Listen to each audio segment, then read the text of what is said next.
আজকে আমরা শিখতে চলেছি মার্ক সফটওয়্যার আপনি কিভাবে আপনি চাইছেন পার্টিকুলার ইউজার যেন রিটেল বিলে যখন আপনি সেল বিল ক্রিয়েট করছেন যে এমআরপির যে জায়গাটা রয়েছে আপনি চাইছেন পার্টিকুলার কোনো না কোনো ইউজার যেন এমআরপিটাকে যেন চেঞ্জ না করতে পারে বা আপনি চাইছেন ডিসকাউন্টটাও যেন না চেঞ্জ করতে পারে। তো আপনি সেইভাবে আপনি আপনার যদি শপে দুটো ইউজার আইডি থাকে, তিনটে ইউজার আইডি থাকে বা চারটে ইউজার আইডি থাকে, আপনি আপনার মতন করে ইউজারকে আপনি বাউন্ডেশন করতে পারেন এবং সেই ইউজার ওয়াইজ আপনি কিন্তু কিছু বাউন্ডেড করে রাখতে পারেন যে বাউন্ডেশন ওয়াইজ তারা যেন সেল বিলের মধ্যে ডিসকাউন্টটাকে যেন চেঞ্জ না করতে পারে এবং সেল বিলে যেন যেটা এমআরপি দেওয়া রয়েছে সেটা যেন চেঞ্জ না করতে পারে। যদি এই ধরনের ভিডিওর যদি রিকোয়ারমেন্ট থাকে তো আজকের ভিডিওটা স্পেশালি আপনাদের জন্যই হতে চলেছে। আপনারা ভালো করে ভিডিওটা দেখবেন এবং আপনাদের সিস্টেমে যদি ইউজার ওয়াইজ যদি আপনাদের ইউজার আইডি পাসওয়ার্ড যদি ক্রিয়েট করা থাকে তাহলে আপনারা কিন্তু আজকের ভিডিওর হেল্প নিয়ে কিন্তু আপনারা বাউন্ডেশন করতে পারেন। কি করবেন? এমআরপিটাকে বাউন্ডেশন করবেন এবং ডিসকাউন্টটাকে বাউন্ডেশন করবেন। আমি স্টেপ বাই স্টেপ দেখাবো। আগে এমআরপিটাকে বাউন্ডেশন করাবো ইউজার ওয়াইজ, তারপর ডিসকাউন্টটাকে বাউন্ডেশন করাবো ইউজার ওয়াইজ, যে পার্টিকুলার ইউজার তারা যেন এমআরপি ডিসকাউন্ট যেন চেঞ্জ না করতে পারে। ওকে, তো তার জন্য ভিডিওটা সম্পূর্ণ দেখতে হবে, তা নাহলে বুঝতে পারবেন না। ওকে, ও হ্যাঁ, আপনারা যদি এখনো পর্যন্ত আমাদের চ্যানেলটি সাবস্ক্রাইব না করে থাকেন তাহলে অবশ্যই আমাদের চ্যানেলটি সাবস্ক্রাইব করুন, পাশে থাকা বেল আইকনে ক্লিক করুন যাতে সবার প্রথমে নতুন নতুন ভিডিওর নোটিফিকেশন পৌঁছে যেতে পারে। ওকে, সো লেটস গেট স্টার্টেড। তো সর্বপ্রথমে আমরা মার্ক সফটওয়্যারটিকে ওপেন করছি পারেন। ঠিক আছে, তো আজকের ভিডিও হচ্ছে মার্ক সফটওয়্যারে কিভাবে আপনি ইউজার আইডি পার্টিকুলার ইউজারকে আপনি যে দুটো বাউন্ডেশন করতে চাইছেন অর্থাৎ এমআরপি যেন চেঞ্জ না করতে পারে এবং ডিসকাউন্ট যেন চেঞ্জ না করতে পারে সেটা সম্পূর্ণ প্রসেসটা আজকে দেখাবো। ওকে, চলুন দেখে নেওয়া যাক। তো সবার প্রথমে দেখাবো যে আমরা এখন কত নম্বর ইউজারে আছি। এটা সফটওয়্যারের মেন মেনু, ঠিক ওপরে দেখিয়ে দিচ্ছে যে 001 কিন্তু আমার একটা ইউজার আমি ঢুকে আছি। তো আপনাদের মাথায় রাখতে হবে আপনারা যখন ইউজার আইডি পাসওয়ার্ড যখন তৈরি করেছিলেন বা আপনার যদি সার্ভিস প্রোভাইডার যদি তৈরি করে দিয়ে থাকে তাহলে অবশ্যই একটা সুপারভাইজার আইডি হয়, যে আইডির মধ্যে কিন্তু সব রকমের কিন্তু পাওয়ার থাকে। ঠিক আছে, তো সেই সুপারভাইজার আইডিটা কিন্তু আগে আপনাদের জানতে হবে, তা না হলে কিন্তু আপনারা ইউজার আইডি ক্রিয়েটও করতে পারবেন না ইন ফিউচারে এবং ইউজার আইডিতে বাউন্ডেশনও দিতে পারবেন না। যদি আপনাদের কাছে ইউজার আইডি পাসওয়ার্ড যদি লেখা থাকে তাহলে অবশ্যই আপনারা নিজেরা চেঞ্জ করতে পারবেন। বাট তার আগে একটা কথা বলে রাখি, আপনারা যা কিছুই চেঞ্জ করুন না কেন অবশ্যই কিন্তু আপনারা কি করবেন, ব্যাকআপ নিয়ে নেবেন। ঠিক আছে, আপনারা অবশ্যই কিন্তু ব্যাকআপ নিয়ে বাদবাকি কাজগুলো কিন্তু করবেন। তো এই ইউজার আইডি পাসওয়ার্ডের জন্য আপনাদের সুপারভাইজার আইডি দরকার। যদি আপনাদের কাছে না থাকে অবশ্যই আপনার যে সার্ভিস প্রোভাইডার আছে তার কাছে আপনি চাইতে পারেন যে আপনারা আপনাদের মতন করে নোট করে নিতে পারেন। ঠিক আছে, তো তো আমরা এখন কোথায় আছি? আমরা কিন্তু 001 এ আছি। তো আমাদের কি কি ইউজার আইডি পাসওয়ার্ড আছে তা দেখার জন্য কি করতে হবে, আমাকে আগে লগ ইন করতে হবে ইউজার আইডি সুপারভাইজার আইডি দিয়ে। তার জন্য এমতো অবস্থায় যদি আপনারা সফটওয়্যার মেন মেনুতে থাকেন তখন কি করবেন, কিবোর্ড থেকে কন্ট্রোল ইউ বাটনটা প্রেস করবেন, ইউ ফর আমব্রেলা। যে কন্ট্রোল ইউ বাটনটা প্রেস করলাম দেখুন বলেছে চেঞ্জ ইউজার, এখানে ইউজার আইডি বসিয়ে দেবেন। আমি আমার সিস্টেমের সুপারভাইজার আইডি আমি করেছিলাম MARG, মার্ক আইডি দিয়েছিলাম, পাসওয়ার্ড দিলাম MARG দিয়ে এন্টার করেছি। করে আমরা কি করেছি এখান থেকে এন্টার, এই বক্সটা আসলে সম্পূর্ণ আপনি এন্টার করে করে বেরিয়ে যাবেন। বেরিয়ে যাওয়ার পরে দেখুন আমার কিন্তু সুপারভাইজার আইডি দিয়ে লগ ইন হয়ে গেছে MARG মার্ক। আপনারা আপনাদের রিকোয়ারমেন্ট অনুযায়ী কিন্তু নামটা রাখতে পারেন। ঠিক আছে, বাট সেটা কিন্তু মাথায় রাখবেন সেই সুপারভাইজার আইডি যেন মনে থাকে, কোনো জায়গায় যেন লিখে রাখবেন, সেটা যেন মাথায় থাকে, ভুলে গেলে কিন্তু চলবে না। ঠিক আছে, ভুলে গেলে কিন্তু বিপদ আসতে পারে। তো অবশ্যই কিন্তু সুপারভাইজার আইডি কিন্তু ভালো করে লিখে রাখবেন, মাথায় রাখবেন, এটা যেন ভুলবেন না, কারণ ভুলে গেলে কিন্তু অবশ্যই রিকভারি করা যাবে কিন্তু সেটার একটা হেডেক হয়ে যায়, একটা প্রবলেম ক্রিয়েট করে। ঠিক আছে, কোনো কিছু অবশ্যই হারিয়ে গেলে যেরকম রিকভারি করা, এটাও রিকভারি করা যাবে, বাট যাতে না হয় রিকভারির দিকে কেনই বা যাবো আমরা, তাই না? তার জন্য অবশ্যই কিন্তু সুপারভাইজার আইডিটা কিন্তু আপনার ভালো করে লিখে রাখবেন কোনো একটা জায়গায়। এরপর আমরা কোথায় যাব, মাস্টার্সে যাব, পাসওয়ার্ড এন্ড পাওয়ারে যাব, অপারেটরসে যাব। যে অপারেটরসে গেছি আমাদের সুপারভাইজার আইডি মার্ক দেখাচ্ছে, ইউজার নেম 1001 দেখাচ্ছে, ইউজার নেম 2002 দেখাচ্ছে। ঠিক আছে, তো যদি আপনাদের মনে হয় আপনি আরো কিছু ইউজার আইডি পাসওয়ার্ড তৈরি করবেন আপনি চাইলে এখানেই কিবোর্ড থেকে F2 বাটন প্রেস করবেন, প্রেস করে 003 এন্টার, 003 এন্টার। এন্টার করার পরে এই যে কপি পাওয়ার ফ্রম আইডি, আপনি এখানে যদি আপনি কোনো কিছু যদি সিলেক্ট না করেন তাহলে আপনাকে কি করতে হবে, ইউজার আইডি পাসওয়ার্ড তো ক্রিয়েট হয়ে যাবে, বাট আপনাকে প্রত্যেকটা জায়গায় দেখে দেখে দেখে দেখে প্রত্যেকটা অপশনকে এনেবল করতে হবে, কারণ ডিফল্ট কিন্তু ম্যাক্সিমাম অপশন কিন্তু ডিসেবল করা থাকে। যদি আপনি কপি পাওয়ার ফ্রম আইডি, যেমন আমরা কি করেছি 001 এবং 002 এর কিন্তু পাওয়ার কিন্তু দিয়ে দিয়েছি। তো তার জন্য আমরা যখনই নতুন কোনো কিছু তৈরি করব আমাকে আবার কিন্তু ম্যানুয়ালি করতে হবে, যাতে ম্যানুয়ালি পাওয়ার যাতে না দিতে হয়, যাতে অটোমেটিক্যালি 0012 এর মতনই যাতে কাজ করে, তখন আপনাকে কি করতে হবে, এই পাওয়ার আইডিটা আপনি এখানে বসিয়ে দেবেন। তাহলে আপনাকে আর ম্যানুয়ালি কোন কোন অপশনগুলো এনেবল করতে হবে সেটা প্রয়োজন হবে না। ঠিক আছে? তো আপনি যদি মনে করেন একে অপারেটর হিসেবে দেখান, তাহলে একবার এন্টার করুন, এই ম্যানেজারটাকে এখানে গিয়ে আপনি অপারেটর করে দিন, দিয়ে আপনি আবার বাঁদিকের অ্যারো প্রেস করে এখানে চলে আসুন। ঠিক আছে? এসে আপনি কার পাওয়ারটা দেবেন, 001 এর পাওয়ার দেবেন, দিয়ে এন্টার করলাম। দেখুন সেভ, আমরা এখানে ইয়েস করে দেবো, দিয়ে এন্টার করব, করে আমরা দেখাচ্ছি 003 পাওয়ার হয়ে গেছে। আমরা আর কিচ্ছু করবো না, জাস্ট একবার এসকেপ, সেভ চেঞ্জেস, ইয়েস করে দেবো। যেই ইয়েস করছি দেখুন আমার কিন্তু 3টে পাসওয়ার্ড, ইউজার আইডি পাসওয়ার্ড তৈরি হয়ে গেছে। ঠিক আছে? তো এরপর আপনি চাইছেন যে 001 যেন সেল বিলে যেন আপনার কোনো এমআরপি যেন চেঞ্জ না করতে পারে, ডিসকাউন্টও যেন চেঞ্জ না করতে পারে। তার জন্য একবার দেখে নেব, স্কেপ করছি, বেরিয়ে গেলাম, কন্ট্রোল ইউ বাটন প্রেস করলাম। এখানে আমরা কন্ট্রোল ইউ বাটন প্রেস করে আমরা কিন্তু ইউজার আইডি পাসওয়ার্ড কিন্তু এখানেই চেঞ্জ করতে পারি। 001 এন্টার, 001 এন্টার। যে এন্টার করে করে বেরিয়ে যাচ্ছি, বেরিয়ে যাওয়ার পর আমরা চলে যাচ্ছি ট্রানজ্যাকশনে, সেলে, আমরা বিলে যাচ্ছি। বিলে যাওয়ার পর জাস্ট আমরা এন্টার করছি, কোন একটা পেশেন্টের মোবাইল নাম্বার দিচ্ছি 8910468058।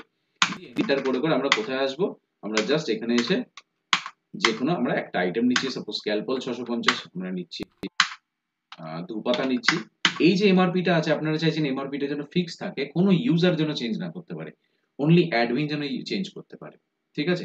তো আপনি যেই ইউজার আইডিতে আপনি পাওয়ার দেবেন, সেই ইউজার আইডিতে কিন্তু এই এমআরপি চেঞ্জ করতে পারবে না, ডিসকাউন্টও চেঞ্জ করতে পারবে না। যেমন এখানটা আমার কি আছে, 5% আছে, এখানে ডিসকাউন্ট আমার কিন্তু কিচ্ছু দেওয়া নেই। ঠিক আছে? কিচ্ছু এখানে আমার দেওয়া নেই। তাহলে আমরা কি করব, সবার প্রথমে আমরা কি করব, নরমালি আমরা দেখে নিলাম, এখানে আমরা এমআরপি তেও যেতে পাচ্ছি এবং আমরা ডিসকাউন্টও কিন্তু আমরা যেতে পাচ্ছি। ঠিক আছে? এমআরপি আমরা ডিসকাউন্টও কিন্তু এখানে যেতে পাচ্ছি। তো আমরা এখান থেকে স্কেপ করে চলে আসছি, একবার স্কেপ করে চলে আসার পরে আমরা আমাদের লগইন করতে হবে, একবার কন্ট্রোল ইউ বাটন প্রেস করলাম, কন্ট্রোল ইউ বাটন প্রেস করে আমরা করে দিচ্ছি সুপারভাইজার আইডি দিয়ে ঢুকে যাচ্ছি, মার্ক এমআরজি মার্ক, মার্ক দিয়ে আমরা তখন একবার কোথায় যাব, ট্রানজ্যাকশনে যাব, সেলে যাব, বিলে যাব। তো বিলে গিয়ে নরমাল আমরা একটা আইটেমে আমরা ডিসকাউন্ট সেট করে দিচ্ছি। সাপোজ আমরা ডোলো নিচ্ছি, ডোলোর উপরে F3 বাটন প্রেস করছি, F3 বাটন প্রেস করে আমরা এখানে ডোলোকে একটা আইটেম ডিসকাউন্ট সেট করে দিচ্ছি, কত, 15% দিচ্ছি। ঠিক আছে? 15% আমরা সেট করে দিচ্ছি। 15% যেই আমরা সেট করছি, বা আপনার যদি আগে থাকতে যদি ডিসকাউন্ট সেট করা থাকে, যে আপনি চাইছেন যে আপনার আইটেম ডিসকাউন্ট আগে সেট করা আছে, ঠিক আছে, আইটেম ডিসকাউন্ট যখন আগে সেট করা আছে, দেন আপনি কি করবেন, যে এখন যেরকম আমরা যদি ডোলোকে যদি সেল করি, অটোমেটিকলি কিন্তু সেটা পড়ে যাবে। দেখুন এখানে ডোলোকে যখনই আমরা সেল করছি, দেখুন 15% কিন্তু এখানে পড়ে গেছে। But as a user ID, particular user ID এবং হচ্ছে পাসওয়ার্ড যেন পার্টিকুলার 00123 যেন ওদের চেঞ্জ না করতে পারে। জাস্ট আমরা এখান থেকে স্কেপ করে বেরিয়ে যাচ্ছি, বেরিয়ে গিয়ে আমরা মাস্টার্সে গেছি, তার আগে দেখে নিচ্ছি আমরা কিন্তু সুপারভাইজারে লগ ইন করে আছি। মাস্টার্সে যাচ্ছি, পাসওয়ার্ড এন্ড পাওয়ারে যাচ্ছি, অপারেটরসে যাচ্ছি, গিয়ে আপনি চাইছেন 001 যেন ওর অথেন্টিকেশন থাকে, পাওয়ার থাকে, বাট 0023 যেন না থাকে। আমরা 002 দিয়ে দেখাচ্ছি, আপনারা 003 তে আপনারা চেঞ্জ করতে পারবেন। 002 এর উপরে গিয়ে এন্টার করছি, সার্চ এনে লিখে লিখছি ব্যান রেট, গিয়ে আমরা এখানে অ্যাকসেপ্ট করছি। অ্যাকসেপ্ট করে যে প্রথম অপশনটা রয়েছে ব্যান রেট ডিসকাউন্ট বোথ, যদি আপনার দুটো রিকোয়ারমেন্ট থাকে, আপনি এমআরপি ডিসকাউন্ট দুটোকেই বন্ধ করতে চাইছেন, তাহলে আপনি এখানে বি করে দেবেন, বোথ করে দেবেন। যদি মনে হচ্ছে না আপনি শুধু এমআরপি চাইছেন, তাহলে শুধুমাত্র আপনি এখানে কি করবেন, এখানে রেটটাকে সিলেক্ট করবেন। আমরা আগে এমআরপি টাকে চেঞ্জ যাতে না করতে পারে সেটা আগে করে দেখাচ্ছি, তারপর আমরা ডিসকাউন্টে যাচ্ছি। আমরা এখানে কি করছি, এটাকে আর করছি, আর ফর রেট, দিয়ে আমরা একবার এন্টার, একবার স্কেপ, আর একবার দুবার স্কেপ, সেভ চেঞ্জেস ইয়েস করে দিলাম। দিয়ে আমরা কি করেছি, পাওয়ার 2 নম্বর পাওয়ারকে আমরা চেঞ্জ করেছি। ঠিক আছে? দেখেন আমরা এখান থেকে স্কেপ করছি, স্কেপ করে আমরা কন্ট্রোল ইউ বাটন প্রেস করছি, দিয়ে আমরা দিয়ে দিচ্ছি কত, 002 এন্টার, 002 এন্টার। দিয়ে আমরা আবার চলে যাচ্ছি ট্রানজ্যাকশনে, সেলে যাচ্ছি, সেলে গিয়ে বিলে যাচ্ছি, বিলে গিয়ে আমরা কোনো পেশেন্টের ডিটেলস দিচ্ছি না, জাস্ট এন্টার করছি, ডোলোর উপরে গিয়ে এন্টার করছি, এন্টার করছি। দেখুন 15% এখানে ডিসকাউন্ট করা আছে, বাট আপনি কিন্তু এমআরপি চেঞ্জ করতে পারবেন না। এমআরপি কিন্তু চেঞ্জ করতে পারবেন না, কারণ ইউজার ওয়াইজ কিন্তু বাউন্ডেশন করা আছে। ইউজার ওয়াইজ আমরা কিন্তু পার্টিকুলার 002 তে কিন্তু ইউজার ওয়াইজ বাউন্ডেশন করে রেখেছি। যদি আমরা এখানে কন্ট্রোল ইউ বাটন প্রেস করে দিই, 003 তে যাই, 003 তে যাই, দেখুন যেই 003 তে গেছি আমরা, অটোমেটিক্যালি কিন্তু আমরা এখানে চেঞ্জ করতে পারছি, কারণ 003 তে আমরা কোনো পাওয়ার দেইনি। ঠিক আছে, আমরা এখানে কিন্তু সেটা চেঞ্জ করতে পারছি। দেন আমরা আবার এখান থেকে স্কেপ করে বেরিয়ে যাচ্ছি, বেরিয়ে গিয়ে আমরা আবার এখানে কন্ট্রোল ইউ বাটন প্রেস করে সুপারভাইজার আইডি লগ ইন করবো। কন্ট্রোল ইউ, ইউ দিয়ে আমরা লিখবো এখানে marg mark দিয়ে এন্টার করে বেরিয়ে গেলাম, গিয়ে এখানে মাস্টার্স অপারেটর পাওয়ার অপারেটরস, এখানে এসে আমরা কি করব 001 এ আসবো, সার্চ ইনারে গিয়ে লিখবো ব্যান্ড রেট।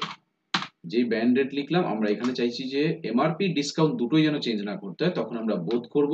যদি শুধু ডিসকাউন্ট, যদি মনে হচ্ছে ডিসকাউন্টটা চেঞ্জ করব না, তখন আমরা ডি করে দেবো। ঠিক আছে, আর যদি না সবকিছু আপনার এনেবল থাকবে তাহলে আপনি এন রাখবেন। তো আমরা এখানে চাইছি না ডিসকাউন্ট প্লাস এমআরপি দুটোকে আমরা চেঞ্জ করতে পারবো না পার্টিকুলার ইউজার, তখন আমরা এখানে বোথ করে দেবো, দিয়ে একবার এন্টার, দুবার স্কেপ, সেভ চেঞ্জেস ইয়েস করে এখান থেকে স্কেপ করলাম, করে আমরা এখানে কন্ট্রোল ইউ বাটন প্রেস করে আমরা দিচ্ছি 002 এন্টার, 002 এন্টার দিয়ে যেই আমরা এখানে ট্রানজ্যাকশন থেকে সেলে যাব, বিলে যাব, বিলে গিয়ে আমরা পার্টিকুলার ডোলো আইটেমটাকে যদি নিয়ে দেখি, ডোলোকে যদি নিই, দেখুন এক মিনিট দেখে নিচ্ছি কোনো কিছু মিস্টেক হলো কিনা। আরেকবার আমরা লগ ইন করি, কন্ট্রোল ইউ বাটন প্রেস করে marg mark দিয়ে আমরা চলে যাচ্ছি মাস্টার্স অপারেটর পাওয়ার অপারেটরস, এখানে এসে 002 তে যাব, গিয়ে আমরা এখানে লিখব ব্যান্ড রেট। আচ্ছা, তাহলে আমরা ভুল করে 001 এ হয়তো করে দিয়েছি। ঠিক আছে, দেখুন এখানে কিন্তু আরই করা ছিল, তো আমরা যদি এখানে বোথ করে দিই, বিতে চলে যাই, গিয়ে আমরা এখানে একবার এন্টার, দুবার স্কেপ, সেভ চেঞ্জেস ইয়েস করে দিলাম, দিয়ে আমরা কন্ট্রোল ইউ বাটন প্রেস করছি, 002 এন্টার, 002 এন্টার, এন্টার করে যেই বেরিয়ে আসছি, আসার পরে ট্রানজ্যাকশন সেলে যাব, বিলে যাব, বিলে গেলে যে ডোলোকে আমরা সিলেক্ট করছি, দেখুন অটোমেটিক্যালি দেখুন দুটোই কিন্তু বাউন্ডেশন হয়ে গেছে, তাই না? দুটোই কিন্তু এখানে বাউন্ডেড হয়ে গেছে। এবার আমরা দেখে নেব যে আমরা 001 টাও কি চেঞ্জ করেছিলাম। কন্ট্রোল ইউ এখানে এসে 001 এন্টার, 001 এন্টার, যে এন্টার করব ডোলোকে নেব। হ্যাঁ, এক্স্যাক্টলি আমরা 001 কে আমরা নিয়েছিলাম, তাই চাইছিলাম 002, বাট হয়তো ভুলবশত 001 টাকে নিয়ে নিয়েছিলাম। দেখুন দুটো কিন্তু বাউন্ডেশন হয়ে গেছে। যেহেতু বি রেখেছিলাম, যদি শুধুমাত্র ডিসকাউন্টটাকে যদি চেঞ্জ না করতে হয়, তাহলে আপনি সেখানে ডি রাখবেন, ডি ফর ডিসকাউন্ট হিসেবে রাখবেন। যদি মনে হচ্ছে শুধু এমআরপি চেঞ্জ করবেন না, তাহলে এখানে শুধু আর রাখবেন। ঠিক আছে, তো আশা করব আজকের এই ভিডিওর মাধ্যমে আপনাদেরকে প্রপার ভাবে বোঝাতে পেরেছি যে মার্ক সফটওয়্যারে কিভাবে আপনি ইউজার ওয়াইজ আপনি বাউন্ডেশন সেট করবেন, যে পার্টিকুলার ইউজার কোনো রিটেল ইনভয়েসে আপনি এমআরপি এবং ডিসকাউন্ট যেন দুটোই যেন চেঞ্জ না করতে পারে। আশা করব আজকের এই ভিডিওতে টোটাল প্রসেসটা বোঝাতে পেরেছি, এবং এই ভিডিও থেকে যদি আপনাদের বিন্দুমাত্র যদি উপকার হয়ে থাকে, তাহলে অবশ্যই আমাদের চ্যানেলটি সাবস্ক্রাইব করুন, পাশে থাকা বেল আইকনে ক্লিক করুন, যাতে সবার প্রথমে নতুন নতুন ভিডিও নোটিফিকেশন আপনার কাছে পৌঁছে যেতে পারে। তো তারপরে যদি কোনো কনফিউশন থাকে, আপনারা সরাসরি আমার সাথে যোগাযোগ করতে পারেন। আমার নাম সুদেব শীল, আমার ফোন নাম্বার হচ্ছে 8336049496, আমার অল্টারনেটিভ নাম্বার হচ্ছে 8910468058। এটা আমার হোয়াটসঅ্যাপ নাম্বার, আপনারা চাইলে সরাসরি আমাদের সাথে হোয়াটসঅ্যাপে যোগাযোগ করতে পারেন। তো ভিডিও ভালো লাগলে অবশ্যই লাইক করুন, শেয়ার করুন এবং কমেন্টস এর মাধ্যমে জানান ভিডিওটা কেমন হয়েছে, এবং ভিডিও ভালো লাগলে অবশ্যই আমাদের চ্যানেলটি সাবস্ক্রাইব করে আমাদের সাথে জুড়ে থাকুন। তো সবাই ভালো থাকবেন, অসংখ্য ধন্যবাদ।